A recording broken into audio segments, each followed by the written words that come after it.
We are in the middle of an epidemic of obesity. Being large affects everything. I think food is an addiction. Keeping body weight off is the holy grail of obesity treatment. He's 586 pounds. I've got to do something that's going to physically restrain me from being able to overeat. Fat. It's more than a cosmetic problem. It is a killer. When those 5 or 10 extra pounds begin to multiply, so do the risks. Heart attacks, diabetes, collapsing joints, even cancers. For 40-year-old David Smith, finding a solution is critical. He is a big man. Actually, he weighs as much as 3 big men. David weighs nearly 600 pounds. My name's David Smith. We're in Soddy Daisy, Tennessee. This is my restaurant, Wimpy's Country Restaurant. We serve traditional Southern style cooking. Fried chicken, okra, squash, turnip greens, green beans, pinto beans, and white beans. We serve the good stuff. Here in the country, what can I say? Being large affects everything about my life, every aspect. Food to me is a good friend. It's a good companion. It's somebody that helps me through a time when I'm depressed or a time when I'm stressed. I think food is an addiction. It's as addictive as cigarettes, as alcohol.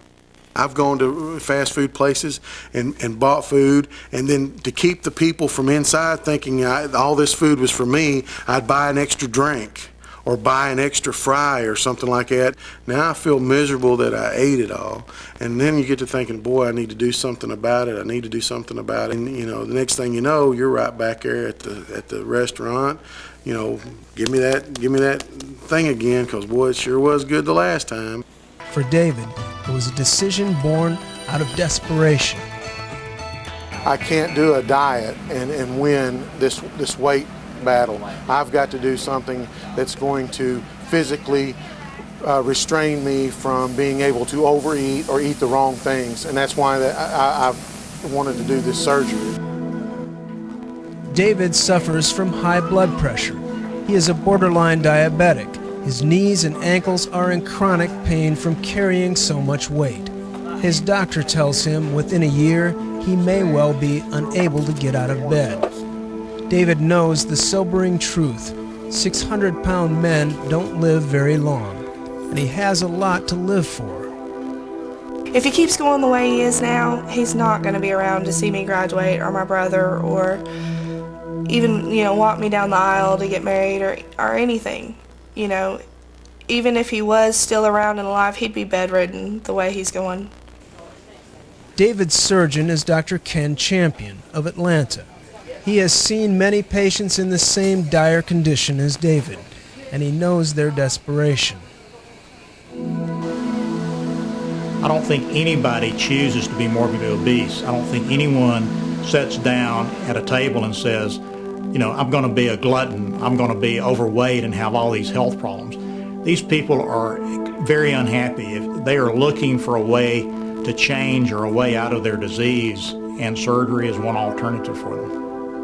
The surgery David will have, called a gastric bypass, is relatively new. It goes far beyond the stomach stapling of years past.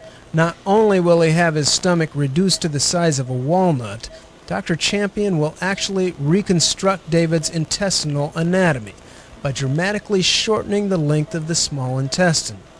5 fewer feet of intestine means less time to absorb fat and calories. It also means a dramatic potential for weight loss. Typically, the operation has been done through large incisions to the abdomen, but the layers of fat heal poorly and are more prone to infection. Dr. Champion hopes to change that by doing the surgery laparoscopically. Laparoscopic surgery is not new, but performing it on a massively obese patient is rare. He plans to do David's surgery through small incisions with very long instruments. But David is the largest patient on which Dr. Champion has ever attempted the laparoscopic technique. In fact, he won't know for certain it will work until the surgery has begun. And basically what we do is staple the upper portion of the stomach to create a 1-ounce pouch that will fill up very quickly with food so that patients are restricted in how much food they can eat, and then they feel full for a long time afterwards.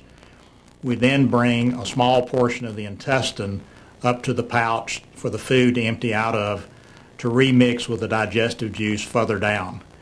So basically, the patients are allowed to eat regular food 3 times a day, but they eat about the amount of food that's in your hand, and they're stuffed after that. 1612, man. The operation will forever change Yeah, good David's evening. lifetime love of food. Simply put, unless he were to have the operation reversed, his body see what we will can not do. allow him to overeat. If patients eat more than they should, they throw up. If they eat any kind of dessert that's very high in sugar, they'll get what's called dumping syndrome, where they get severe stomach cramps, they vomit, and they get diarrhea. But the surgery is intentionally designed to do that as a form of behavior modification. David's weight loss goals are staggering. In the first 6 months after surgery, he and his doctor expect he'll lose up to 100 pounds. The ultimate goal is for him to lose an astonishing 330 pounds. David's wife, Nancy, just wants to have her husband back. I'm hoping that we'll be able to get out and get that motorcycle he wants and hop on it and go places for weekends, or do more than sit in the house and watch TV week after week. It's almost like being born again, you know.